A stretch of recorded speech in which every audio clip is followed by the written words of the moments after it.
Olá, e aí, tudo bem com vocês? Vamos para mais uma aula e a aula de hoje é de ciências sobre as plantas. Vocês sabiam que do jeito que nós nos alimentamos, as plantas também se alimentam? É isso mesmo, as plantas também se alimentam. Do jeito que a mamãe precisa de materiais, de ingredientes para produzir o nosso alimento, as plantas também precisam de ingredientes para produzir o seu alimento. E um dos ingredientes mais importantes é a luz do sol. As plantas precisam da luz do sol para produzir o seu alimento.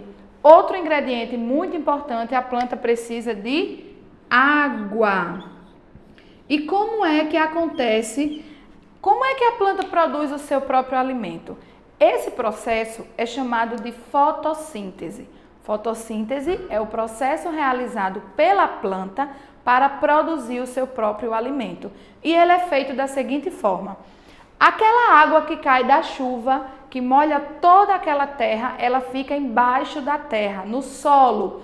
Então, a raiz da planta pega toda a água que fica no solo e absorve. O que é absorver? É como se a planta estivesse tomando, bebendo aquela água.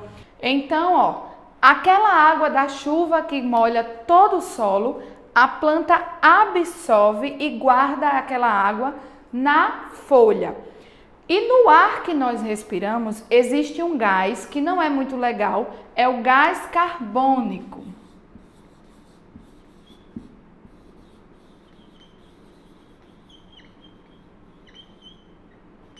E o que é que a planta faz com esse gás? A planta recebe ele está presente no ar que nós respiramos. E ela trata esse gás e deixa ele, um gás legal. E depois ela guarda também este gás na folha. E ele se junta com aquela água e produz o alimento que a planta precisa. E o nome desse alimento é chamado de glicose. E glicose é a mesma coisa que açúcar. Então, o alimento que a planta produz é açúcar. Então, vamos lá revisar. A água que cai da chuva, que fica lá no solo, a planta absorve, passa pelo corpo, fica guardadinha lá na folha.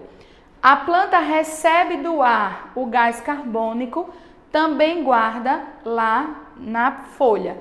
Quando ele se junta com a água, aí é que ele vai formar o alimento que a planta precisa, a glicose. E glicose é a mesma coisa que açúcar. Açúcar também é chamada de glicose. Então, a glicose é o alimento que a planta produz. E este processo aqui é chamado de fotossíntese, certo? Nenhuma dúvida? Semana que vem tem mais.